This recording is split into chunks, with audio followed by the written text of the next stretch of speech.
Bienvenue dans cette session de formation destinée aux professionnels désirant participer à des ateliers d'analyse de la pratique professionnelle ou bien les animer. Il est le support à une formation en APP. Le programme peut vous être adressé par mail. Je vous invite à la visionner plusieurs fois, y apporter vos commentaires, vos questionnements, et j'aurai bien sûr le plaisir d'échanger avec vous sur différents points que vous souhaiteriez me soumettre par mail. Vous trouverez mon adresse à la fin de cette présentation. Je vais tout d'abord me présenter. Je suis infirmier de formation, puis cadre de santé et formateur en IFSI depuis 1992. Et depuis 2007, j'anime au sein de structures professionnelles de formation, que ce soit IFSI, IFCS, École de cadre, IBOD, des temps d'analyse de pratique professionnelle auprès d'étudiants en formation initiale. J'ai découvert ces APP au tout début avec Pierre Vermèche autour de l'entretien d'explicitation, puis avec Nadine Fingold autour du GEAS, et je co-dirige la revue Analyse de pratique Regard croisé avec d'autres praticiens en APP, que ce soit Patrick Rombaud, Yann Vacher, Philippe Péot, Marc Thiebaud, Denis Loison et Caroline Bell. Vous trouverez dans cette revue des articles traitant de tous les aspects de l'APP et je ne peux que vous inciter à compléter votre formation par des lectures, mais aussi de publier des articles et d'échanger avec nous si besoin autour de différentes questions. N'hésitez pas à nous solliciter.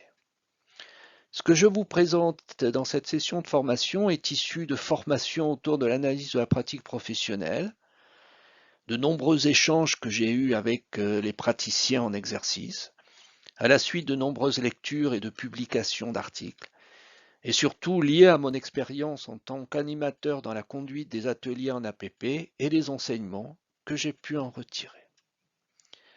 Je vous souhaite une bonne étude autour de cette APP.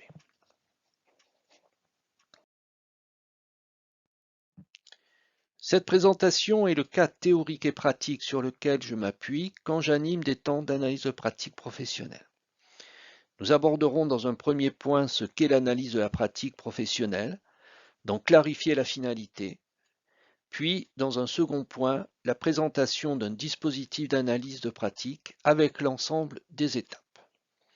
Et je terminerai en abordant la question de comment se former à l'APP et je vous mettrai sur une dernière diapositive l'adresse de notre revue Analyse de pratique Regard croisé ainsi que mon mail sur lequel vous pouvez me contacter.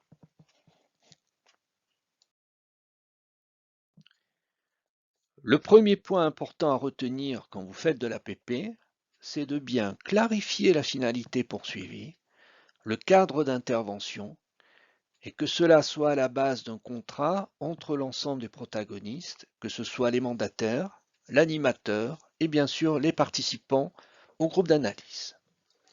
La première question que nous nous posons est alors la suivante. Quand vous participez ou animez un groupe d'APP, quelle en est sa finalité? Est-ce un groupe de discussion, un groupe de parole, de résolution de problèmes, un apport magistral de connaissances par un expert? Un groupe de discussion, non. C'est très sympathique, en règle générale, tout le monde apprécie bien ces temps d'échange, mais c'est généralement informel, peu structuré dans les échanges et pas toujours très productif dans l'analyse de situations professionnelles rencontrées. De résolution de problèmes non plus, car le risque étant de rechercher essentiellement des solutions aux problèmes rencontrés, même si dans certains dispositifs d'analyse de pratique, des conseils sur la pratique peuvent être proposés. Et bien sûr, pour ma part, l'APP n'est pas adaptée afin de soutenir des professionnels en souffrance ou des équipes en conflit, la dimension psychothérapeutique ne relevant pas de cette démarche d'APP. Un apport magistral de connaissances par un expert non plus, car comme nous le verrons plus loin, l'APP est une démarche collective de professionnalisation et en aucun cas ce n'est un apport de connaissances qui serait issu d'une personne extérieure au groupe.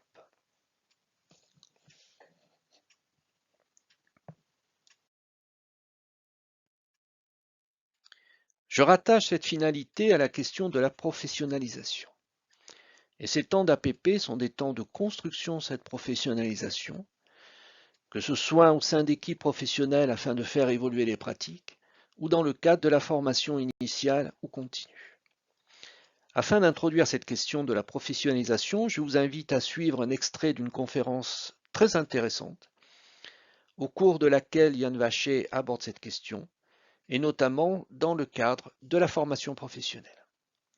Mais avant, j'ai le plaisir de vous présenter Yann en quelques mots. Il est formateur-chercheur à l'Université de Corse à l'ESPE et a beaucoup travaillé autour de la question de la réflexivité en développant le dispositif Arpège, analyse réflexive de pratiques professionnelles en groupe d'échange, que vous trouverez notamment dans des articles de notre revue. Je vous laisse écouter attentivement comment Yann présente cette question de la professionnalisation et j'y reviendrai après pour y apporter quelques remarques complémentaires et les liens que nous pourrions effectuer avec l'analyse de la pratique professionnelle. De 4 points que je vais retenir. Le premier, c'est qu'il y a dans la professionnalisation un processus qui est tourné vers l'intervention, c'était la première logique, la logique de l'action, et qui est présente, elle a été évoquée tout à l'heure par Bernard Rey, cette logique professionnalisée, c'est à un moment se situer pour ou vers ou dans l'action. Le deuxième, c'est un processus de prise en compte du contexte professionnel réel, c'est-à-dire situé, et ce qui fait historiquement éventuellement une différence entre profession et métier. Donc avec le concept de professionnalisation apparu dans les années 80 ou 90 de manière assez prégnante et qui différencie des anciennes classifications qui faisaient apparaître l'idée de métier. Le troisième, c'est que c'est un processus, si on regarde par rapport aux définitions de Vygotsky, c'est un processus qui inclut la réflexion. Et le quatrième processus, c'est que c'est un processus qui s'inscrit dans une culture professionnelle. Oh là là, il y a eu un changement, il manque un LE. Dans une culture professionnelle. Ces éléments-là traduisent probablement le fait d'une prise en compte de quelque chose qui est, si ce n'est nouveau, j'ai dit une trentaine d'années, mais les questions d'incertitude dans la situation, les questions de complexité de la situation et les questions de contextualisation.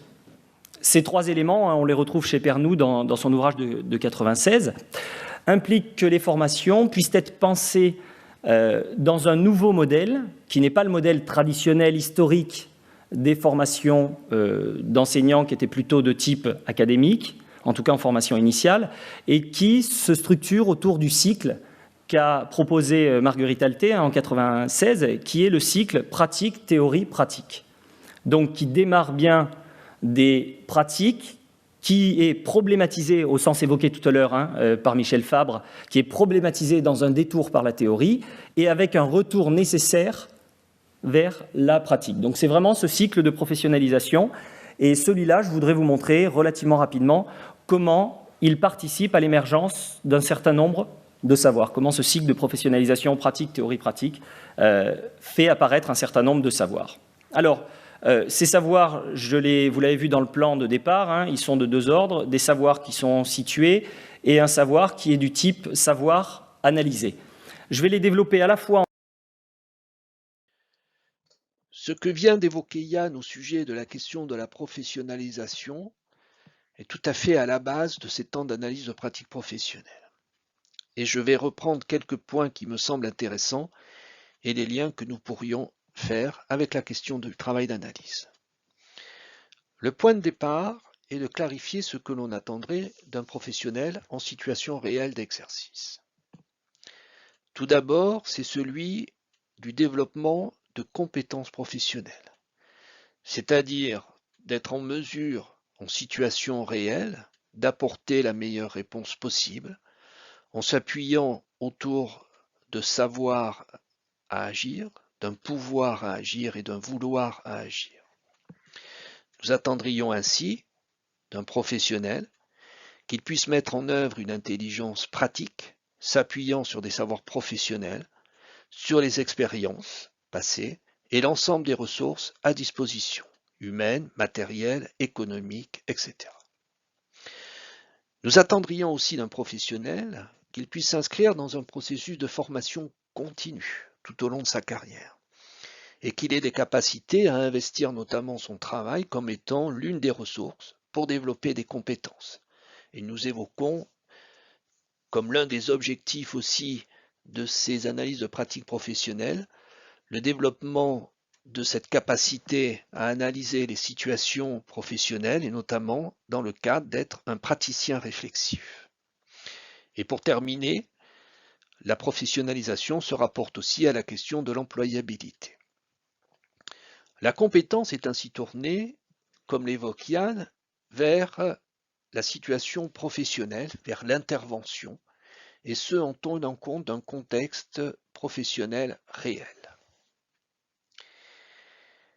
Tout cela pose ainsi la question des différentes méthodes permettant ce développement de la professionnalisation. Et l'APP est l'une des méthodes possibles, s'inscrivant dans cette alternance entre pratique, théorie, pratique. En APP, nous partons effectivement de situations réelles vécues par les professionnels que nous allons mettre en analyse afin en retour d'envisager des transferts possibles dans des situations nouvelles. En quoi ces temps d'analyse sont à même de favoriser ce développement de compétences? La mise en analyse mobilise trois processus. Tout d'abord, celui de la mise en mouvement. Le travail d'analyse porte sur des situations professionnelles réelles, vécues, et qui vont souvent interpeller le professionnel. Il ressent une difficulté à agir en situation et il recherche activement des voies possibles de résolution. Nous évoquons souvent la question du conflit socio-cognitif. Il ressent que sa capacité à agir est diminuée, restreinte, et ne retrouve pas une voie de résolution satisfaisante. Il engage ainsi un travail d'enquête, de recherche. Ces temps d'analyse, de pratique, vont ainsi être en mesure d'apporter aux professionnels une ressource afin de répondre aux problématiques rencontrées. Le second processus, c'est lié à l'ouverture de la situation, comme si nous allions la déployer, permettant de faire émerger de nouveaux éléments de compréhension. Et ces éléments-là que nous allons mettre en lien pour donner du sens. Et ce, par le jeu d'une mise à distance de la situation vécue, qui devient ainsi un objet d'étude, par son questionnement par le groupe, et nous allons l'étudier sous différents angles afin de faire émerger des ressources nouvelles au service des compétences attendues en situation réelle. Le dernier processus est celui du changement, du développement. Le professionnel exposant sa situation, mais aussi l'ensemble des participants du groupe, vont ressentir la survenue d'autres points de repère sur la pratique au fur et à mesure du temps d'analyse. Ils prennent conscience de notre rapport à la situation initiale. Tout ce travail de développement ne peut se faire que dans la mesure où nous considérons chaque professionnel être un expert, à son niveau bien sûr dans son domaine. Et le second point, c'est le développement d'une analyse collective en groupe. Nous nous référons ainsi au principe de l'intelligence collective comme étant une ressource au développement du travail d'analyse. Nous mettons en débat le métier, mais cette mise en débat est réalisée de façon collective. Par conséquent, le groupe d'analyse n'est pas une addition de professionnels, mais une mise en synergie au sein d'un groupe de l'ensemble des participants. Pour ma part, j'évite ainsi les échanges où chaque participant apporterait son idée sans l'étayer, sans l'expliquer, sans rentrer aussi dans une écoute du groupe et sans rentrer dans une mise en dialogue collective de la pratique étudiée. Pour autant, cette dynamique n'est pas automatique. La dynamique du groupe, sa permanence dans le temps, la répétition des séances vont concourir positivement à ce processus. Et parfois, ces temps d'APP ne donnent pas l'effet escompté. Plusieurs facteurs peuvent y contribuer. Une finalité non précisée et non contractualisée, où l'on attendrait peut-être de ces temps d'APP des résultats qui ne relèveraient pas, je dirais, du cadre de ce travail d'analyse. Des professionnels non engagés. Un groupe sur la défensive. Un dispositif d'analyse non adapté au groupe. Un animateur maîtrisant mal les effets de groupe ou la conduite du dispositif. Ce que nous pourrions rajouter, c'est aussi le fait qu'en formation professionnelle initiale, ces temps d'APP permettent de mettre en dialogue cette différence qui est souvent évoquée par les étudiants entre la théorie et la pratique vécue lors des stages. Cela permet ainsi de redonner du sens à l'ensemble des savoirs qui sont mobilisés, qui sont enseignés, comme étant des ressources pour la pratique professionnelle. Ces temps d'APP devant être positionnés dans le cadre d'un projet pédagogique comme des temps d'articulation entre les différents moments de formation. Nous évoquons souvent la question de ce que l'on pourrait appeler de l'alternance intégrative. Nous verrons comment le dispositif d'APP va venir en application de l'ensemble des principes évoqués, et notamment nous allons étudier concrètement la place de l'animateur afin de concourir à l'émergence de ce savoir analysé groupal.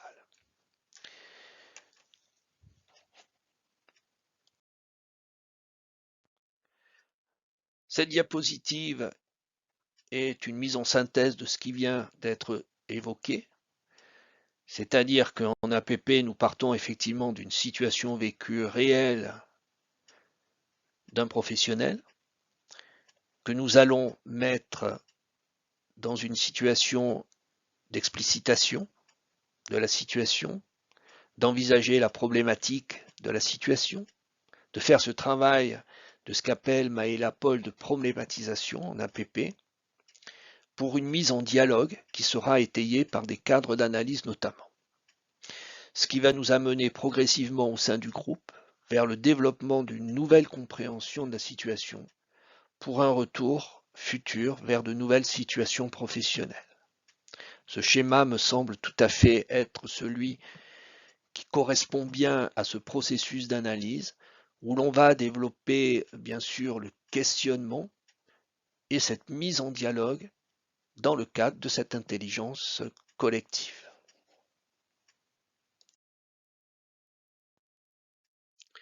Afin de terminer cette première partie, il est d'usage de proposer maintenant une définition de l'APP. Vous trouverez bien sûr dans de nombreux articles de la revue des définitions qui sont issues de différents auteurs. Je pense qu'elles sont assez consensuelles et on ne trouve pas en règle générale des définitions qui seraient, je dirais, très discordantes. Je vous laisse lire la définition que moi personnellement je propose, qui rejoint tout à fait celle que je retrouve dans mes différentes lectures. Je vous laisse un certain temps justement pour pouvoir la lire et je vais la commenter.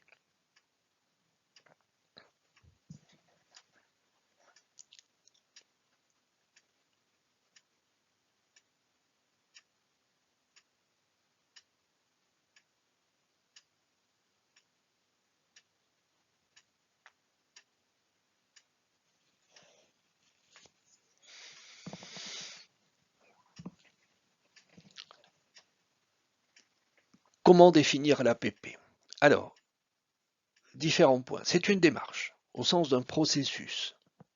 Processus, cela veut dire qu'il y a une dynamique d'évolution, de changement, au fur et à mesure que l'analyse est en cours. Ça s'inscrit bien sûr dans un dispositif, c'est-à-dire au travers de différentes méthodes d'analyse. Il existe de nombreux dispositifs d'analyse de pratiques professionnelles, mais ce qui veut dire qu'il y a un cadre qui est préétabli. Ce temps d'analyse de pratique, il est généralement conduit au sein d'un collectif, que ce soit des étudiants en formation ou des professionnels. Et un animateur va accompagner le travail du groupe. Nous allons bien sûr, comme nous l'avons évoqué tout à l'heure, partir de situations professionnelles vécues, que nous allons expliciter, et une mise en dialogue que j'appelle croisée, c'est-à-dire entre les différents professionnels en présence, va pouvoir se dérouler autour de problématiques identifiées. Cette mise en dialogue, elle va s'appuyer sur des savoirs d'expérience, elle va s'appuyer aussi sur la singularité de chaque professionnel, sur le collectif métier, mais aussi autour de cadres d'analyse de la pratique. Dans cette session de formation, je ne vais pas trop les développer. Il y a des approches cliniques, psychosociologiques, didactiques, etc. Mais ces cadres d'analyse, qui doivent être à minima connus de l'animateur, vont permettre d'apporter une certaine compréhension à des éléments de la situation. Mais souvent, personnellement, moi ce que je remarque, c'est que ces cadres d'analyse de la pratique, qui relèvent de différents champs théoriques, ils sont généralement très difficiles à mobiliser, car non maîtrisés, non acquis, que ce soit par l'animateur ou par, bien sûr, les participants, qui ont plutôt, eux, un savoir d'expérience. Mais cela se travaille, bien sûr, sans problème.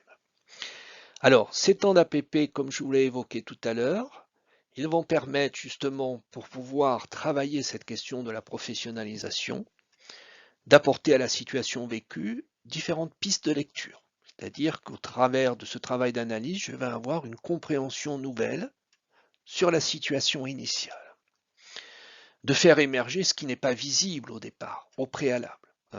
Quand nous évoquons la question de la situation professionnelle, c'est toujours des situations qui sont complexes, multifactorielles, où bon nombre de facteurs ne relèvent pas forcément du champ de la conscience. D'ouvrir vers de nouvelles perspectives de pratique, tout en sachant que, comme je vous l'ai évoqué tout à l'heure, ce n'est pas la recherche systématique de solutions toutes faites à des problèmes que l'on aurait identifiés au préalable, mais ce sont de nouvelles perspectives, c'est-à-dire de nouvelles façons d'aborder, je dirais, les pratiques professionnelles. De développer aussi des savoirs.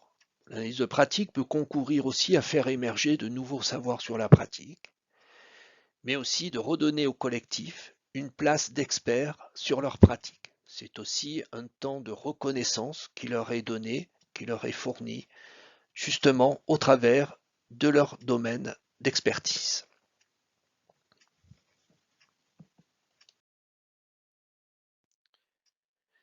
Au terme de cette première partie, je vous propose 3 points à retenir. Ces 3 points-là, me semble-t-il, sont essentiels. L'APP, au-delà d'un effet de mode, c'est une méthode. Ce sont des dispositifs au service du développement de la professionnalisation. Certes, au sein des groupes, en règle générale, les participants ressentent toujours du plaisir à être justement en groupe et de réaliser ce travail d'analyse, mais il ne faut pas oublier cette finalité. Deuxième point, elle s'inscrit dans le cadre d'une analyse, mobilisant en groupe et animée par un animateur le développement d'une intelligence collective. On n'est pas dans une analyse, comme je vous l'ai évoqué tout à l'heure, individuelle, personnelle, où chacun apporterait ce qu'il pense de la situation, mais sans avoir le souhait d'aller vers une autre façon de voir la situation. L'intelligence collective étant le cœur même, je dirais, le moteur même de ce travail d'analyse. Le troisième point, c'est qu'il est important, avant de débuter, je dirais, tout travail d'analyse, de bien clarifier la finalité poursuivie. Et en tant qu'animateur, de concourir à l'émergence de ce travail collectif par une mise en mouvement du travail d'analyse au sein du groupe. Et j'y reviendrai lors de la dernière partie, c'est-à-dire la question de se former, animer un groupe d'analyse de pratique, même si souvent c'est très, on va dire, agréable de le faire, ça nécessite quand même de se former sérieusement à cette position d'animateur. Voilà les 3 points à retenir autour de cette première partie, et je vous invite, si besoin, à la revisionner une seconde fois afin de bien cerner les points essentiels.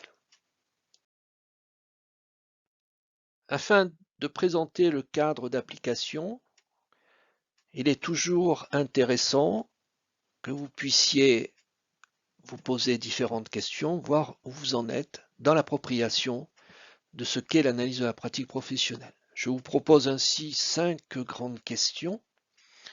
Suis-je en mesure d'expliquer ce qu'est l'APP? Si je devais l'expliquer à quelqu'un, je serais amené à lui dire quoi au juste?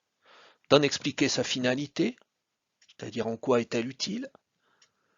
Comment je conçois la question de l'intelligence collective? Question difficile. ce qui va favoriser notamment ce travail collectif au sein du groupe d'analyse, et notamment la place de l'animateur et la façon effectivement dont l'animateur va accompagner le groupe, ses qualités, ses capacités et la place au sein du groupe. Voilà, ces différentes questions, prenez le temps d'y répondre et éventuellement, bien sûr, de revenir à ce qui a été évoqué durant cette première partie avec des premiers éléments de réponse. Nous allons maintenant envisager la partie peut-être la plus concrète de cette session de formation, c'est-à-dire comment peut se structurer un atelier d'analyse de pratique professionnelle.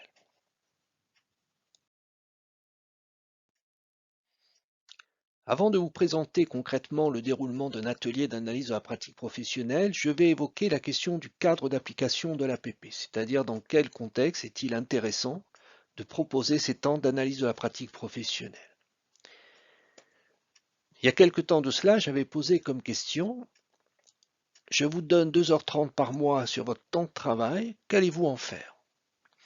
En proposant différentes réponses, et notamment, il est intéressant de voir qu'à 75% des réponses, les professionnels souhaitent avoir régulièrement sur leur lieu de travail un temps pour se former. Même si l'ensemble des réponses sont tout à fait recevables et intéressantes, il est tout à fait pertinent de dire que l'APP devrait naturellement venir s'inscrire régulièrement sur le temps de travail et permettant aux professionnels d'une part de continuer à se former et de redonner au collectif une part importante dans le fonctionnement des organisations. Les APP sont régulièrement proposés dans le cadre, bien sûr, de la formation professionnelle et ou continue. C'est un dispositif que nous retrouvons dans le cadre des référentiels de formation, mais aussi dans le cadre du management des ressources en entreprise. Comme je vous l'ai évoqué tout à l'heure, de redonner au collectif professionnel un espace d'échange qui est demandé, en reconnaissant bien sûr l'expertise de chacun sur leurs propres pratiques, et la volonté bien sûr qui est exprimée de se former tout au long d'un parcours professionnel. Nous allons aborder maintenant le cadre d'un dispositif d'analyse de pratique professionnelle, tout en sachant qu'il y a une multitude de dispositifs qui peuvent être investis. C'est un dispositif que personnellement, moi j'investis dans le cadre de la formation initiale qui évolue au fil aussi de mes propres expériences en matière d'accompagnement de groupe.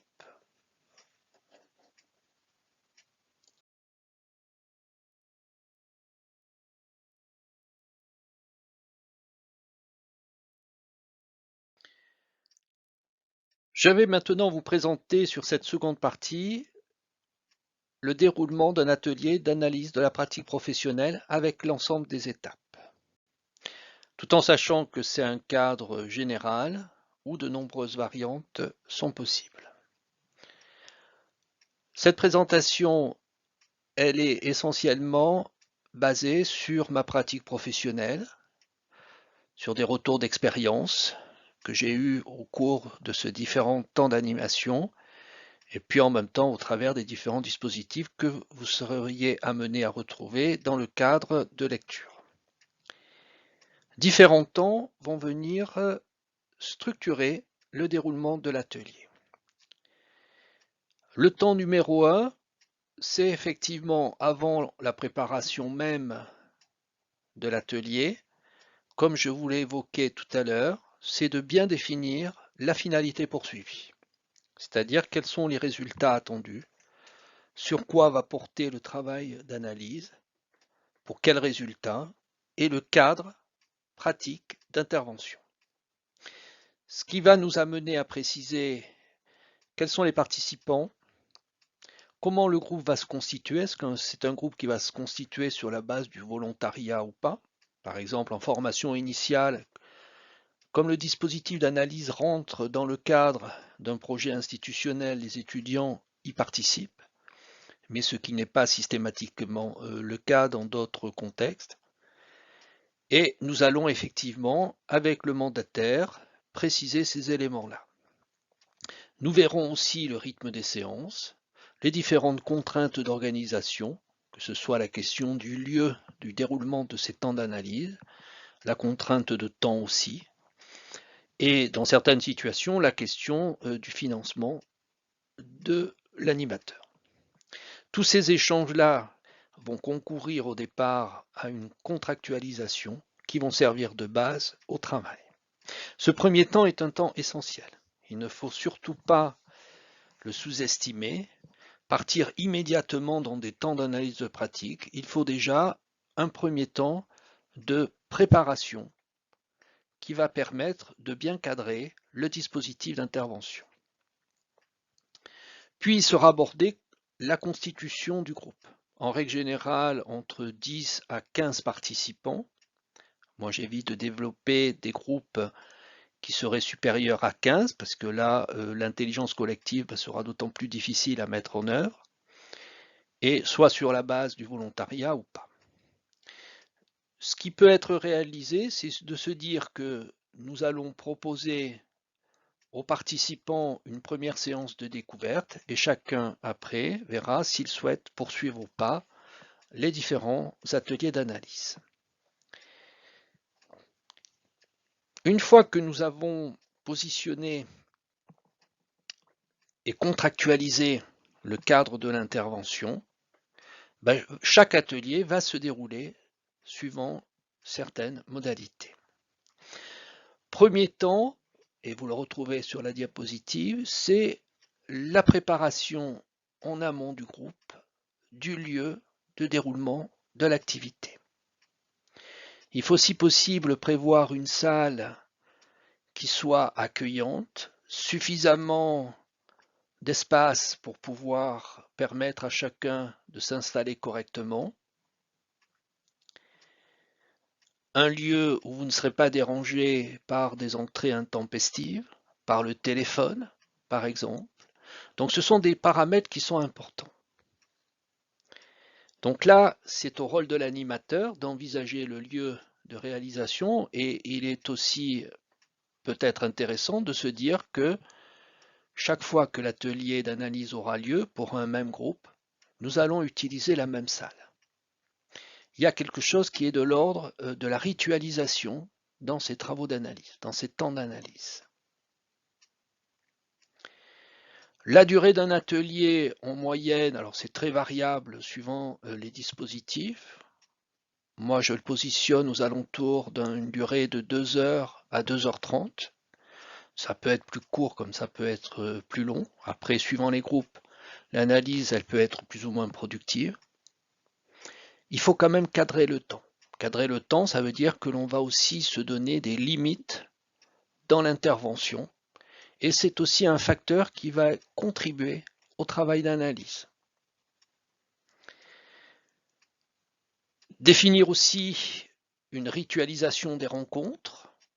Une fois par mois sur 2 heures, 2h30, je trouve personnellement que c'est un bon rythme. En formation initiale, nous pouvons être amenés à le proposer en retour de stage, où les situations de stage vont servir de base au travail d'analyse. C'est un engagement de la part des organisations de travail, de la part des participants. C'est tout à fait envisageable, je dirais, dans ce rythme-là. Et ça permet notamment aussi de se dire que le groupe, il va se constituer et il va évoluer au fur et à mesure des différentes séances. Donc la question de la permanence du groupe aussi, du moment que vous êtes inscrit dans un groupe, il faut y participer, sauf bien sûr urgence qui pourrait venir faire en sorte que soit le groupe est annulé, soit un participant ne pourra y être présent. Mais il faut qu'il y ait la permanence du groupe. Alors dans la salle, moi personnellement, bien sûr la disposition est une disposition traditionnelle en rond, hein, soit avec des tables pour écrire ou pas, ça c'est après à l'animateur de choisir un petit peu ce qu'il souhaite. Est-ce qu'il souhaite aussi avoir à disposition par exemple un paperboard sur lequel il va pouvoir inscrire certains éléments relevant du travail d'analyse? Ces éléments matériels aussi, ils seront disposés avant que le groupe s'installe. C'est-à-dire que quand les participants vont arriver, ils vont rentrer dans la salle, elle sera préparée et ils n'auront plus qu'à se positionner géographiquement. Ce travail-là, bien sûr, relève du travail de l'animateur. Donc quand vous intervenez dans un lieu que vous ne connaissez pas, il est quand même très important avant de bien se renseigner sur les conditions matérielles d'exercice. Il faut aussi envisager dans le planning les temps d'analyse de pratique professionnelle et si possible éviter peut-être les moments où l'on sait très bien que l'attention des participants sera quand même limitée. Puis une fois que la salle sera préparée, le groupe va venir s'installer. Donc les participants vont rentrer, vont poser leurs affaires. On leur demande bien sûr, ce qui est des fois difficile, d'éteindre leur téléphone portable, y compris l'animateur, car effectivement, il va falloir avoir une présence réelle au sein du groupe. Il faut aussi, en tant qu'animateur, être vigilant sur peut-être certains participants qui, à un moment donné, auront des préoccupations extérieures et qui souhaiteront peut-être garder leur téléphone à disposition. Tout cela est négociable, bien sûr, entre l'animateur et les participants. Mais il est très important que l'animateur, d'emblée, donne un cadre qui soit sécurisant et qu'il puisse, à son niveau, apporter au groupe les bonnes conditions matérielles et de déroulement pour que le travail d'analyse puisse se dérouler. Une fois que le groupe sera installé, il faut donner aussi le temps à chaque participant de se mettre en position d'attention, d'être dans une écoute active. Donc là aussi, ne pas vouloir démarrer trop rapidement le travail d'analyse. Il faut donner le temps aux participants de s'installer, de poser leurs affaires, de pouvoir échanger entre eux éventuellement. Et au bout d'un certain temps, l'animateur va ouvrir la séance. Je sais par expérience que certains animateurs proposent, avant le début du travail d'analyse, des activités, je dirais, de mise en mouvement quelque part, au travers de différents dispositifs qui ne relèvent pas, je dirais, en premier lieu de dispositifs d'analyse de la pratique professionnelle. Pour ma part, je n'en propose pas, mais j'ai la vigilance de mettre les participants dans une écoute attentive, et ce, dès le départ. Donc ne pas partir trop vite, laisser le groupe s'installer tranquillement, et c'est à l'animateur de donner ce timing. Je reprécise au groupe la finalité poursuivie, et je reprécise aussi au groupe les règles de fonctionnement. C'est-à-dire la confidentialité, ce qui va être échangé au sein du groupe durant la séance reste au sein du groupe. Il n'y a pas lieu, je dirais, que cela soit rapporté à l'extérieur, ça c'est très important. Et il faut absolument que les participants aient confiance en vous. Ça c'est essentiel. Le non-jugement. Chaque participant n'est pas là, ni l'animateur, pour juger ce qui est bien ou ce qui est mal autour de la pratique. Certes, chaque participant et même l'animateur a son avis sur ce qui va être évoqué, mais nous ne sommes pas dans un jugement évaluateur. Il faut accepter, justement, même si l'on n'est pas d'accord avec ce qui est dit, de pouvoir aller vers la compréhension de l'autre. La bienveillance. La bienveillance, ça veut dire que tout ce qui est dit a une certaine valeur dans les échanges. Le souci aussi d'accompagner l'exposant à cheminer dans sa problématique. Nous sommes au service aussi de l'exposant, tout en sachant que, comme nous l'avons évoqué tout à l'heure, la situation, elle va aussi concerner l'intégralité du groupe. Et ce qui va être important aussi, c'est de bien mentionner que nous souhaitons qu'il y ait un questionnement qui soit productif, qui va permettre justement d'aller le plus loin possible dans la compréhension de la situation, et puis en même temps que les échanges puissent se nourrir mutuellement de différents avis et que l'on puisse échanger sur nos différences ou sur ce qui fait, je dirais, notre accord.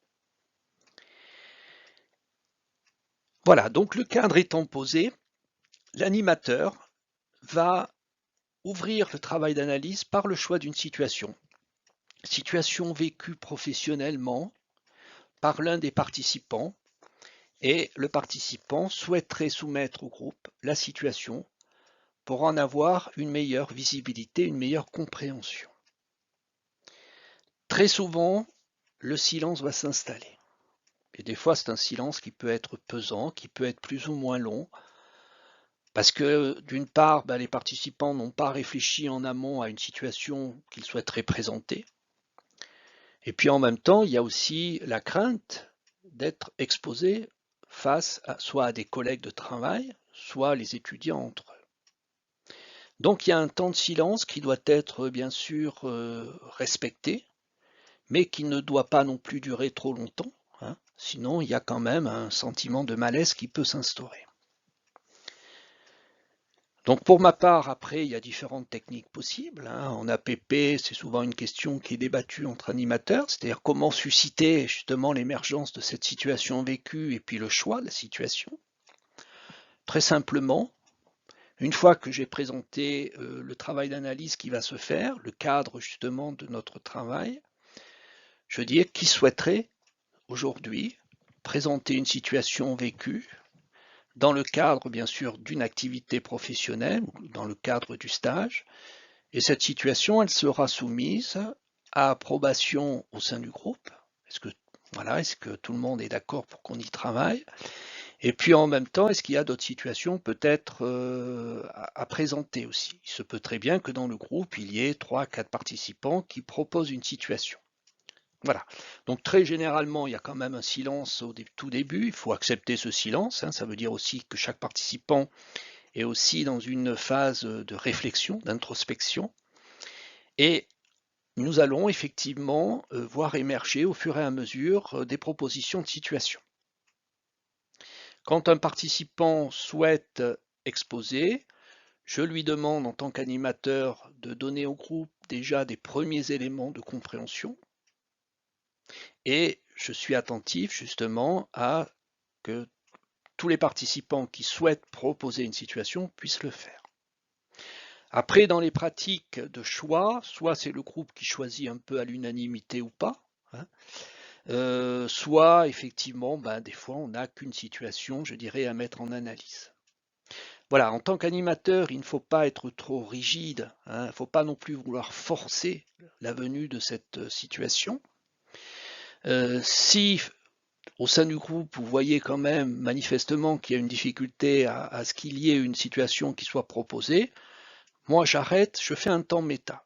Voilà, surtout si c'est quand même assez répétitif au travers des différentes séances. Je renvoie au groupe en tant qu'animateur le questionnement que cela me suscite, c'est-à-dire voilà, j'aimerais qu'on échange sur le fait qu'il est difficile d'avoir déjà au départ une situation. Est-ce qu'on pourrait déjà échanger? Voilà, le temps méta que l'on peut mettre en place permet aussi de renvoyer au groupe son fonctionnement et de pouvoir échanger, je dirais, naturellement et en toute bienveillance autour de problèmes que peut rencontrer le groupe dans l'émergence du travail d'analyse et notamment dans le choix de la situation.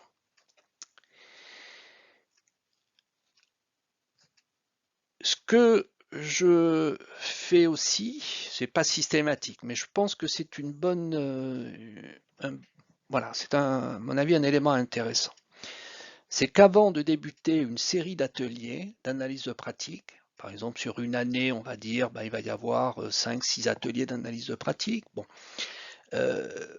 on réfléchit aussi en amont, avant le déroulement de la première séance, sur quelles problématiques on souhaiterait travailler durant, par exemple, une année de formation ou durant un certain nombre de séances d'analyse. Donc on réfléchit aussi au sein du groupe aux problématiques que l'on souhaiterait soumettre durant ces temps d'analyse de pratique professionnelle. Ce qui veut dire que ça donne déjà des premiers axes de travail. Et les situations vont venir se greffer sur les problématiques que nous aurions identifiées tout d'abord, justement comme étant des éléments, comme étant des ressources permettant d'y répondre. Alors, ce n'est pas systématique, mais je pense que c'est un bon élément, un bon facteur d'engagement. Et comme c'est le groupe qui décide collectivement ce sur quoi il souhaite travailler en particulier, c'est aussi un facteur de motivation. Une fois que la situation est choisie, bien sûr, en tant qu'animateur, je suis attentif, je dirais, au fait que cela soit une situation vécue, situation où il n'y ait pas quand même au départ une trop grande souffrance déjà qui pourrait être exprimée, parce qu'après, ça serait des fois c'est difficile, je dirais, de peut-être de la conserver, mais c'est pas forcément une contre-indication. Tout en sachant que l'APP n'est pas un groupe de parole, comme nous l'avions évoqué tout à l'heure.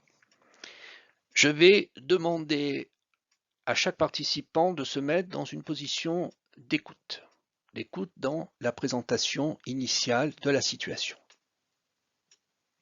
Et je vais demander aux participants exposants déjà de nous donner à entendre des premiers éléments factuels sur la situation. C'est-à-dire dans quel contexte ça s'est déroulé, dans quel lieu, à quel moment, qu'est-ce qui s'est passé factuellement dans cette situation-là. Et l'exposant va présenter dans ce temps-là, dans ce moment-là, les premiers éléments significatifs.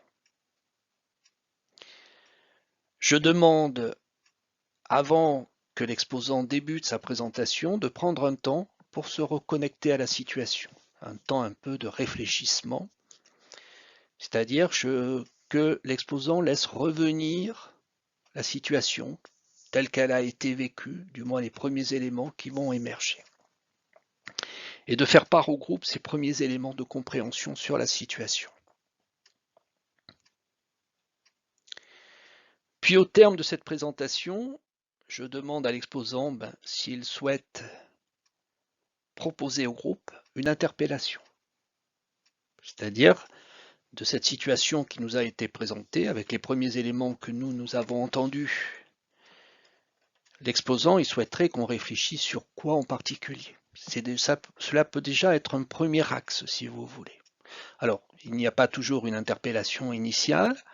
Il ne faut pas, en tant qu'animateur, vouloir absolument qu'il y en ait une. Mais l'exposant peut être amené déjà, parce qu'il a déjà réfléchi à sa situation par ailleurs, à se dire, voilà, j'aimerais que le groupe réfléchisse sur ce point en particulier. En tant qu'animateur, je prends le souci de reformuler la demande pour être bien sûr de l'avoir bien comprise.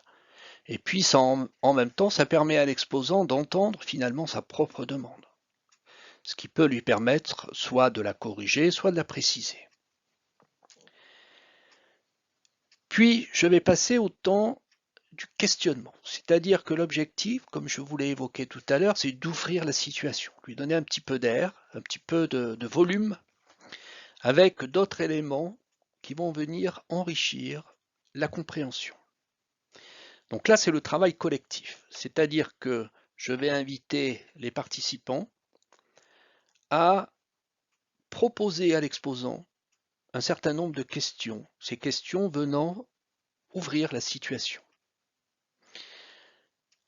Alors là, différentes pratiques, soit chaque participant va poser sa question, des fois ce sont des questions plutôt ouvertes, et l'exposant va y répondre, en sachant qu'il a tout à fait le droit de ne pas y répondre, sans forcément se justifier. Ça le met aussi en sécurité. Et nous allons rentrer dans un système de questions-réponses. Alors, là aussi, peut-être le point délicat, c'est que très souvent, malheureusement, chaque participant n'a pas forcément une question à poser. Donc là, ça peut être un questionnement qui peut être très réduit. Et puis on rentre dans un système un petit peu de questions-réponses, où une fois que j'ai posé ma question, l'exposant me donne la réponse, et puis finalement, je n'écoute plus les questions des autres. Voilà, une fois que j'ai posé ma question, je ne me mets plus dans une écoute active du groupe. Ce que je fais aussi, c'est que j'utilise des post-it. C'est-à-dire que je distribue un post-it à chaque participant et je demande à chaque participant de prendre un temps. Là aussi, il ne faut pas non plus être dans la précipitation. Je vais demander à chaque participant de proposer une question questions qu'il souhaiterait poser à l'exposant et qui lui permettraient de mieux comprendre la situation. En règle générale, les participants posent une question. Je ramasse l'ensemble des post-it et j'essaye de les classifier suivant la nature des questions. Et à partir de là, l'exposant va prendre connaissance de l'ensemble des post-it sur un tableau, qui sont mis sur un tableau, qui ont déjà été classifiés, notamment par l'animateur, et il va y apporter une réponse collective. Alors, c'est intéressant de faire ce schéma-là parce que ça permet aussi de se rendre compte si au sein du groupe, quels sont les points de divergence et de convergence. Est-ce qu'il y a des questions que l'on retrouve qui sont assez identiques entre les participants ou pas, par exemple? Quels sont les registres qui vont être à analyser par la suite? Au terme de cette première série de questions ouvertes, les participants sont aussi invités, s'ils le souhaitent, à poser des questions complémentaires. 1 à 2 questions complémentaires qui viendraient se surajouter, je dirais, aux questions initiales. Donc au terme de ce questionnement, déjà, nous allons avoir une situation qui va commencer à prendre du volume, à s'ouvrir, et puis en même temps, à une prise de conscience qui va s'amorcer déjà. Le fait déjà de recevoir des questions en tant qu'exposant, d'y répondre, il y a ce processus, je dirais, de cheminement qui se met en place, que l'on a évoqué tout à l'heure. C'est évident que le rôle de l'animateur, c'est de présenter le travail de questionnement, l'intérêt de ce travail-là, surtout quand le groupe débute, et puis en même temps d'être soucieux du fait que les questions ne doivent pas être, je dirais, des questions un petit peu qui vont mettre mal à l'aise l'exposant. Donc là aussi, en tant qu'animateur, j'ai un rôle, je suis le garant de la sécurité psychique du groupe. Ça, c'est important. Et si j'estime que les questions, elles sont pas du tout, je dirais, bon, mais en expliquant les choses, je peux tout à fait, avec le respect, je dirais, de l'exposant et du participant, dire cette question me semble peut-être certainement intéressante, mais est-ce qu'elle est vraiment d'actualité là tout de suite? Bon, ce qui est rarement le cas. Généralement, il y a une forme, je dirais, de respect mutuel qui se met naturellement en place dans le groupe, sauf si le groupe dysfonctionne, je dirais, au préalable, par exemple au sein d'équipes professionnelles déjà constituées. Donc au terme de cette étape de questionnement, nous allons passer à la troisième étape qui est sur la phase d'hypothèse compréhensive. Alors là, je vais vous soumettre deux variantes. Première variante, que l'on retrouve notamment dans le cadre du GEAS, c'est nous allons émettre des hypothèses de compréhension. Alors hypothèse dans le sens où personne n'a la vérité sur la situation telle qu'elle a été présentée, parce que comme on l'a vu, la situation est par nature complexe, multifactorielle. Il y a beaucoup d'éléments qui n'ont pas de toute façon été évoqués dans la présentation de la situation. Donc hypothèse dans le sens où, moi en fonction de ce que j'ai entendu de la situation, de la compréhension que j'en ai, et puis peut-être de mon expérience passée de la situation, un petit peu identique, voilà l'hypothèse que je fais et que je vais donner à l'exposant. C'est un don. C'est un don pour lui permettre d'entendre peut-être un cadre explicatif. Donc je fais l'hypothèse que dans ta situation, voilà comment moi je vois les choses. Et on peut avoir, je dirais un petit peu, une addition de différentes hypothèses qui vont venir enrichir la compréhension de la situation. Et l'exposant va être aussi dans une situation d'écoute. Alors généralement, durant cette étape, l'exposant ne peut intervenir. Il se met dans une écoute forcée un petit peu, entre guillemets. Il ne peut intervenir, justement, il est là pour entendre ce qui lui paraît être intéressant pour une meilleure compréhension de sa situation. Mais là aussi, il y a des variantes. Là, il y a des variantes. Mais en règle générale, dans les dispositifs un petit peu de ce type-là, l'exposant va se mettre un peu à part du groupe quelque part, et va être dans une écoute, je dirais, de ce qu'il va être dit. ce que l'on va lui proposer. Alors, ce qui est intéressant, c'est qu'il y ait quand même des échanges au sein du groupe sur les hypothèses qui sont formulées, proposées.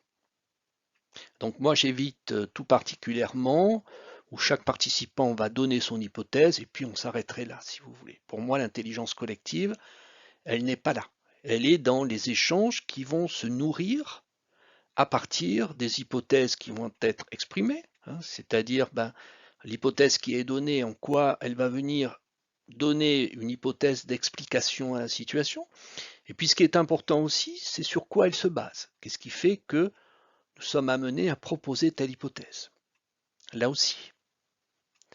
Donc là, le collectif métier doit se mettre en œuvre quelque part. Nous devons voir apparaître ce qui fait lien dans le métier, ce qui fait sens dans le métier, ce que j'appelle aussi les organisateurs de l'activité. Je vous en donnerai un exemple tout à l'heure.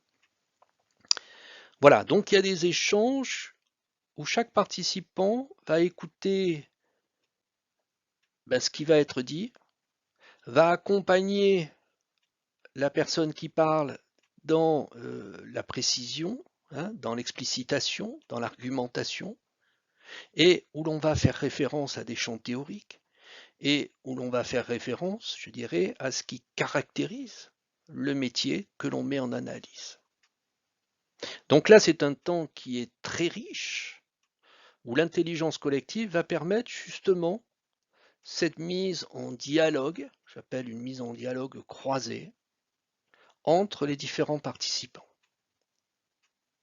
Donc là, c'est tout un travail de construction, c'est un travail d'élaboration. Ce n'est pas une recherche de qui a raison ou pas, c'est une recherche de sens et de mise en lien. Alors l'animateur, il peut aussi utiliser un tableau papier, où il va, au fur et à mesure, peut-être, voyez, sous forme peut-être de cartes sémantiques et autres, hein, construire au fur et à mesure toute la pensée groupale.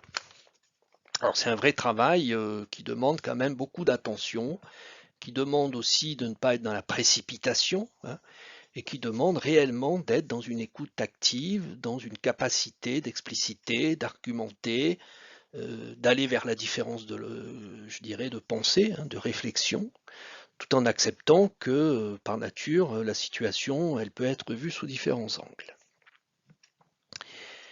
Au terme de ce travail-là, une fois que le groupe a bien cheminé et qu'on a, je dirais, un cadre avec des nouvelles perspectives de compréhension, l'exposant va revenir et il va revenir, je dirais, dans les échanges. Hein, il est toujours, bien sûr, présent physiquement et nous allons lui donner la parole. C'est-à-dire que l'animateur va lui dire, ben voilà, maintenant, au terme de ces différents échanges qu'on a eus au sein du groupe, de ce que vous avez pu entendre, qu'est-ce qui vous paraît intéressant à retenir pour votre pratique, pour la compréhension de la situation? Donc là, soit l'exposant, d'emblée, renvoie au groupe des éléments sur lesquels il est d'accord et des éléments sur lesquels il n'est pas d'accord, hein, ce qui est intéressant, et il va retenir, je dirais, des éléments qui, pour lui, sont significatifs. Et au terme de cela, le temps d'APP, l'animateur va clôturer le temps d'analyse et les participants vont pouvoir passer à une autre activité par ailleurs.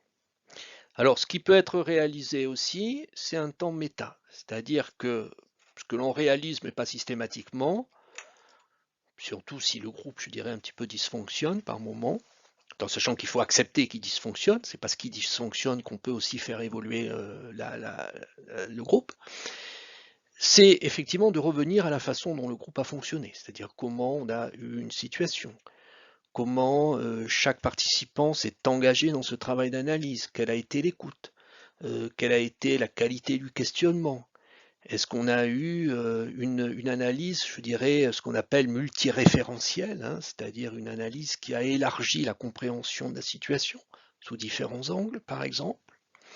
Voilà, c'est-à-dire qu'on nous proposons, l'animateur propose ce temps méta qui va permettre d'analyser comment le groupe y fonctionne dans ce travail d'analyse-là. Ce n'est pas systématique, mais c'est quand même intéressant, surtout si vous avez des groupes sur plusieurs temps, c'est-à-dire sur des groupes qui vont se répéter. C'est important que très régulièrement on fasse un temps méta. Se dire voilà, on a fait 3-4 séances, où en sommes-nous? Est-ce que le fonctionnement est un fonctionnement qui va tout à fait dans le sens de la finalité poursuivie ou pas? Il ne faut pas attendre la dernière séance pour faire le bilan. Il faut que ce bilan il soit fait régulièrement pour faire évoluer le groupe et puis de corriger éventuellement des points qui seraient à corriger. Voilà, ça c'est, je dirais, le dispositif classique dans ses grandes lignes. Après, je vais vous donner une variante. Il y a toujours cette installation, il y a toujours la présentation d'une situation vécue par un exposant, le questionnement qui va être fait par l'ensemble des participants. Au terme de ce questionnement, je demande, avant de passer peut-être à l'étape d'hypothèse, qui va être un petit peu différente, je demande à l'ensemble des participants, à chaque participant, très simplement, de répondre à la question suivante.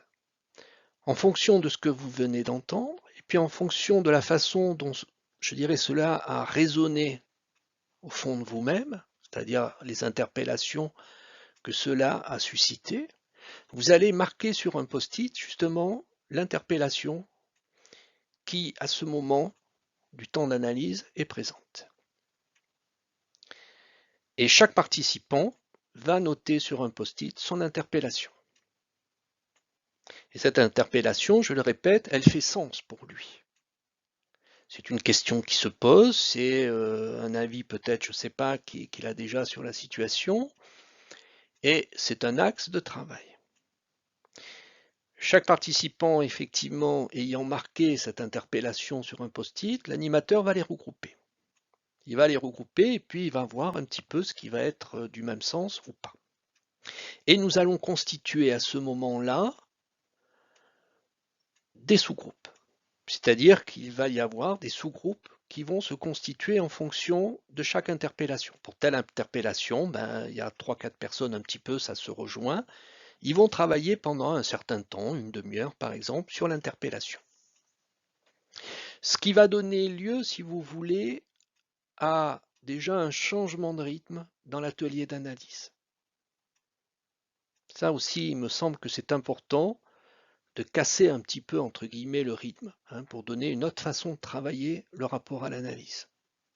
Chaque sous-groupe va travailler une question particulière qui se rapporte bien sûr à la situation, qui se rapporte à une nouvelle compréhension sur la situation. Et au sein de ce sous-groupe, qui peut être constitué par exemple de 3-4 participants, ils vont échanger entre eux sur cette interpellation-là. Ils en pensent quoi? Et nous allons relever au sein de chaque sous-groupe ce qui va être concordant, ce qui va être discordant, c'est-à-dire les avis qui vont être partagés ou pas sur la question, sur quoi portent peut-être aussi les divergences, et en même temps l'impact sur la pratique.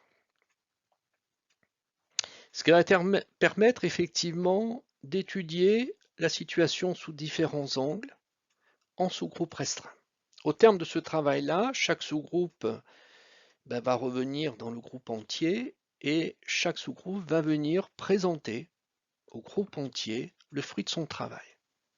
Et à ce moment-là, l'ensemble des participants, sur chaque problématique, chaque interpellation étudiée, nous allons collectivement échanger en établissant des liens notamment, et c'est là où je vais vous le présenter, la question notamment des organisateurs de l'activité. Alors je prends un exemple, les organisateurs de l'activité pour un collectif, c'est-à-dire que ce sont des facteurs qui vont être spécifiques bien sûr à un milieu, à un contexte de travail, et qui vont quelque part alimenter, je dirais, la pratique dans sa réalisation.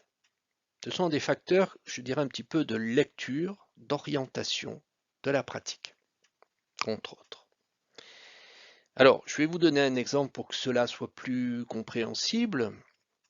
J'ai étudié notamment les organisateurs chez les PNC, chez les personnels navigants, qu'on appelle communément peut-être les stewards et hôtesses de l'air.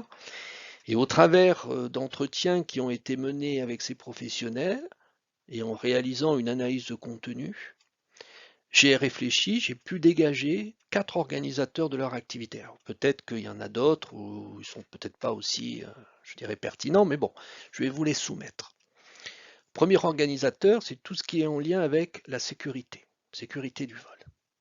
C'est-à-dire que toute la pratique, un grand nombre de pratiques, je dirais, de ces professionnels, ont le souci de mettre en sécurité, bien sûr, les passagers, l'avion, etc. Donc il y a beaucoup de pratiques de double contrôle, de double vérification, etc. Donc ça, c'est un organisateur qui est très puissant. Il faut que la pratique, elle soit sécuritaire. Qu'est-ce qui va justement amener à cette sécurité-là dans l'application? Deuxième organisateur, c'est la relation à la clientèle, qui généralement est très présente dans les discours. Il faut satisfaire la clientèle, ce qui est tout à fait logique puisqu'on est aussi dans des pratiques commerciales. Mais ce n'est pas du tout péjoratif. Donc effectivement, la pratique est organisée autour aussi du client passager. Le troisième organisateur, c'est le travail en équipe, puisque c'est un travail où il faut une organisation, je dirais, bien rythmée. En plus, sur certaines compagnies, les professionnels ne se connaissent pas du tout. Donc il faut qu'il y ait une forme d'automatisme dans l'organisation du travail. Il faut que tout le monde travaille de la même façon. Alors qui plus est, c'est dans un environnement qui est restreint. Il y a des contraintes horaires. Ce qui veut dire qu'on ne peut pas être désorganisé. On ne peut pas non plus avoir des pratiques qui vont désorganiser le travail de l'autre. Donc là, il faut qu'il y ait un certain balai, je dirais, entre guillemets, qui se mette en place pour que chacun puisse travailler dans un rythme acceptable, où ce qui doit être fait est fait en temps et en heure, et où le travail en équipe est un élément essentiel. Donc on ne peut pas décider individuellement à quel moment on va faire telle chose ou comment on va le pratiquer. Donc la question effectivement du travail en équipe. Et le dernier élément aussi qui est intéressant, et peut-être on n'y pense pas, dans l'organisateur comme les organisateurs de l'activité, c'est que l'activité peut être, pour qu'elle soit bien conduite, il faut que le professionnel soit en bonne forme, c'est-à-dire pas fatigué, n'ait pas, je dirais, de préoccupations par ailleurs, et un rythme et une hygiène de vie acceptables aussi. Donc là aussi, c'est aussi un organisateur. Hein. C'est-à-dire, par exemple, ce qui avait été évoqué, bon après, je pense que suivant les professionnels, il peut y avoir bien sûr des points de divergence, mais en escale, on ne peut pas non plus se permettre, je dirais, d'avoir des activités extra-professionnelles qui font que quand on va devoir faire un vol retour, on soit dans une fatigue, je dirais, qui empêche, je dirais, une bonne pratique professionnelle aussi. Voilà. Donc, au travers d'une analyse de contenu, mais peut-être qu'il y a d'autres organisateurs ou peut-être ça serait à discuter avec des professionnels en exercice, ces 4 organisateurs sont très présents dans le discours, dans le métier. Ce qui veut dire que le travail d'analyse de la pratique va aussi s'appuyer sur ces organisateurs comme étant aussi des grilles, je dirais, de référence sur la bonne pratique. Donc le travail en analyse de pratique n'est pas un travail où chacun dirait ce qu'il pense individuellement, indépendamment du métier.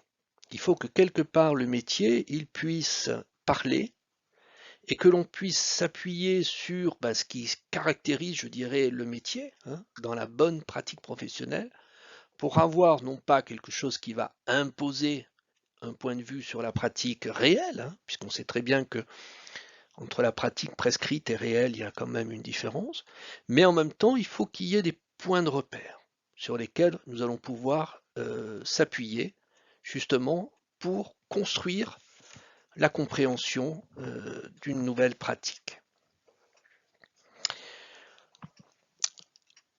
Voilà, les différentes étapes. Après, bon, il y a beaucoup de types d'ateliers, il y a différentes variantes, et puis suivant le groupe, bien sûr, nous adaptons notre façon de pratiquer le déroulement de l'atelier. Nous invitons bien sûr le groupe, après, une fois que c'est terminé, à passer à d'autres activités. Et puis, on replanifie bien sûr une autre séance, hein, de telle façon que chaque participant il ait la connaissance, je dirais, de la façon dont le groupe va fonctionner, le rythme, etc. Voilà, ça c'est tout le travail de l'animateur, c'est tout ce travail aussi en amont sur la contractualisation. C'est pour vous montrer qu'un dispositif d'analyse de pratique, c'est pas du tout un groupe de discussion, hein. C'est un groupe qui est vivant, qui évolue, qui des fois malheureusement ne va pas forcément dans le bon sens, ça aussi c'est une réalité. En tant qu'animateur, il faut savoir le mettre en évidence et puis réagir suffisamment rapidement. Voire des fois, le groupe il est obligé de s'arrêter parce qu'il dysfonctionne trop. Voilà, donc nous sommes aussi confrontés dans la réalité à tout ce qui fait la vie des groupes, hein. Mais il faut absolument être au clair sur la finalité poursuivie, sur la question de l'intelligence collective, sur comment se met en place un travail d'analyse. Voilà l'atelier en quelques mots. Alors, là aussi, d'autres dispositifs existent que je ne vous présenterai pas dans cette session de formation, et je pense notamment à un dispositif que l'on ne retrouve pas forcément dans la littérature comme des dispositifs d'APP, mais je trouve que c'est dommage. On va plutôt le retrouver dans des pratiques de simulation, mais je pense que ça fait tout à fait partie d'un dispositif possible qui est le débriefing. Voilà, les techniques de débriefing, c'est un petit peu différent de l'atelier que je viens de vous présenter et que j'aborde quand même dans la session de formation parce que pour moi, un débriefing post-activité, même si on n'est pas, je dirais, dans l'APP au sens stricto du terme, mais il est tout à fait aussi intéressant. Et en règle générale, un débriefing, même un auto-débriefing bien conduit, amène déjà des premiers éléments de compréhension sur la pratique. Voilà, pour ce qui est de l'atelier d'analyse, avec 2-3 variantes que je vous ai présentées. Et là, il faut bien sûr, en tant qu'animateur, s'approprier le dispositif et puis vous allez, au fur et à mesure de vos expériences, construire aussi votre propre style d'accompagnement du groupe. Pour terminer cette session de formation, je vais vous présenter en quelques lignes la question de se former à l'APP. Mais à l'APP, très simplement, comme vous l'avez bien compris, ce n'est pas un dispositif naturel en soi. Ce n'est pas un groupe de discussion. Donc, il faut avoir le souci, en tant que participant et surtout en tant qu'animateur, se dire que c'est un dispositif exigeant, complexe et qui demande une formation. Alors, les prérequis, c'est quoi? Les prérequis, c'est déjà pour les participants dans d'autres activités professionnelles ou de formation, développer le questionnement, développer aussi la capacité à être dans des écoutes actives. C'est important dans les métiers, bien sûr, de soignants, de la relation. Et d'être aussi dans, je dirais, une attitude de vouloir se former à partir des situations que nous sommes amenés à vivre quotidiennement, là aussi. C'est la volonté de se dire, bon, ok, j'ai peut-être un niveau d'expertise dans mon domaine, mais même si j'ai 20 ans d'ancienneté, j'ai toujours quelque chose à apprendre et je suis toujours intéressé pour apprendre quelque chose. Donc les prérequis, c'est ça, c'est avoir en même temps des capacités, vous voyez, d'écoute active, d'échange, d'aller vers l'autre dans la différence, et puis en même temps l'envie, j'ai envie de dire, de progresser, d'apprendre, même si j'ai le sentiment déjà de tout savoir. Et puis en même temps, en tant qu'animateur, c'est se dire que ça va au-delà d'être un simple participant. Animateur, vous l'avez bien compris, c'est apprendre, je dirais, comment fonctionne un groupe restreint, que ce soit, je dirais, inconsciemment et consciemment, quels sont les différents facteurs qui vont contribuer à son fonctionnement. Animateur, c'est-à-dire aussi, c'est de bien réfléchir, quel est mon rôle? Je suis là pour accompagner, au sens rogérien du terme, hein, c'est-à-dire d'aller aussi d'une part à la vitesse du groupe, mais en même temps de faciliter quelque part l'avancée du groupe. Et je ne suis pas là en tant qu'expert, je dirais, du domaine étudié. Alors après, la question qui se pose, est-ce que l'animateur doit être un expert dans le domaine étudié? Ça, c'est une question que j'aborderai pas ici, parce qu'elle nécessiterait aussi peut-être des échanges entre nous. Et puis l'animateur, bien sûr, il doit maîtriser à minima les différentes étapes. Il va bien sûr au fur et à mesure de son expérience se construire quelque part son dispositif. Et il doit toujours être dans cette position de vouloir apprendre cette fonction d'animateur. Ce n'est jamais acquis. Alors un dernier point, ce qui est important en tant qu'animateur, c'est aussi d'être en supervision. En supervision, ça veut dire que au sein des groupes, je vais être amené aussi en tant qu'animateur à vivre différentes expériences, positives, pas forcément toujours. À distance de ce temps d'analyse, sans rompre bien sûr le principe de la confidentialité, je vais être à même d'analyser ma propre pratique d'animateur.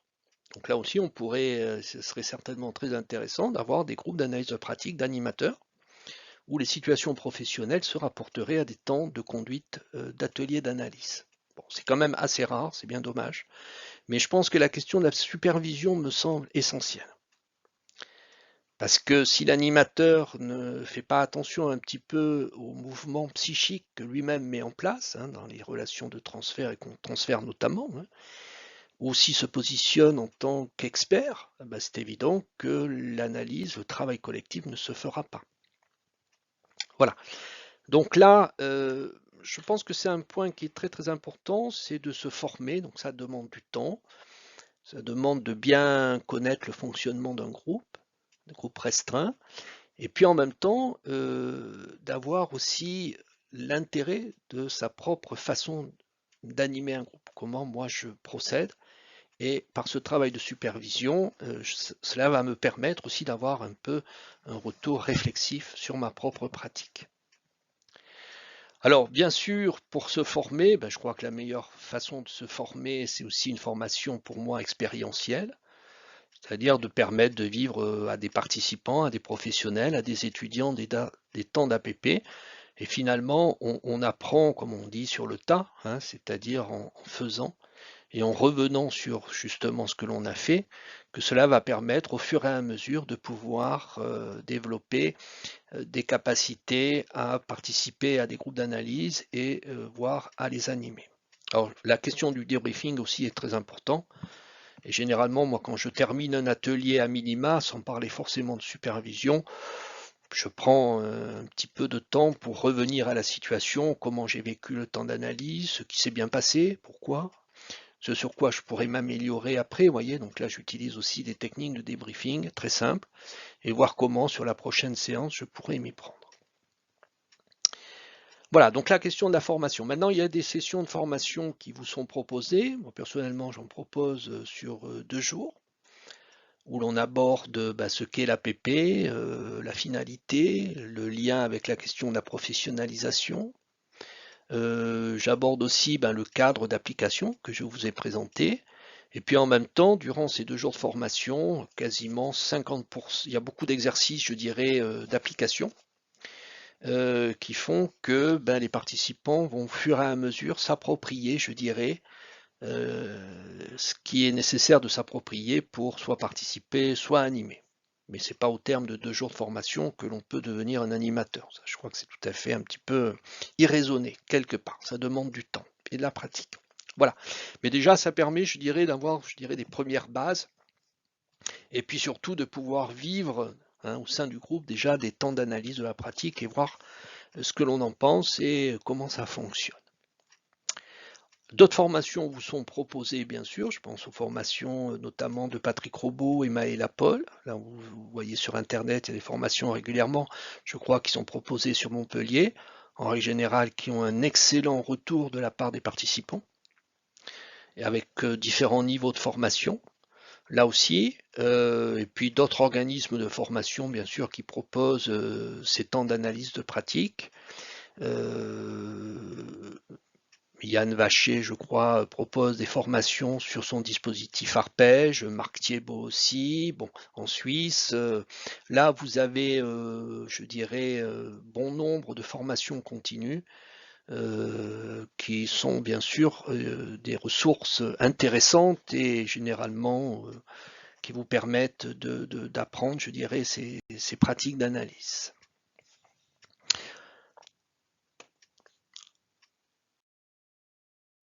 Une ressource, je vous l'ai dit en introduction, alors de nombreux ouvrages, hein, bien sûr, ça, de nombreux ouvrages traitent de la question de l'analyse des pratiques professionnelles. Là aussi, bon, il faut que ça corresponde bien sûr à votre contexte d'intervention. Hein. Là, je vous donne une ressource moi, où vous retrouverez de toute façon dans la revue les références bibliographiques se rapportant à l'analyse de la pratique professionnelle. C'est le site autour de l'APP Regard Croisé, où là, vous allez avoir un nombre d'articles très conséquent autour de l'APP. Et puis en même temps, des ressources bibliographiques à votre disposition. Donc là, c'est une ressource qui me semble incontournable. Vous trouverez aussi sur Internet d'autres présentations, je dirais, en podcast autour de l'APP. Vous avez actuellement, je dirais, un bon nombre de ressources de très grande qualité à votre disposition. Donc en synthèse de cette session de formation, 3 points à retenir. L'APP, c'est un dispositif qui est au service d'une finalité et qui doit être bien clarifié. Ça, c'est important que vous le reteniez. D'où l'importance en amont d'échanger sur cette finalité. Et est-ce que cette finalité, elle peut être travaillée au travers d'un dispositif d'APP? Deuxième point à retenir, il faut un cadre méthodologique. Ne partez pas dans des analyses sauvages où l'animateur, il découvre lui aussi, je dirais, comme les participants, le dispositif. Ça peut fonctionner, mais généralement, ça ne fonctionne pas forcément très longtemps, parce qu'il y a des phénomènes de groupe qui font qu'il faut quand même arriver à les réguler et à développer cette intelligence collective qui en soi n'est pas naturelle. Donc il faut se former. L'importance de se former, d'expérimenter, de faire des retours d'expérience autour de temps d'APP. Donc ce sont 3 points qui me semblent importants. La question de bien définir le cadre, la finalité, d'être au clair sur comment ça va se dérouler, et puis en même temps sur la question de la formation. Voilà, ces 3 points me semblent importants, et ces 3 points-là, nous les travaillons bien sûr au cours des formations qui vous sont proposées.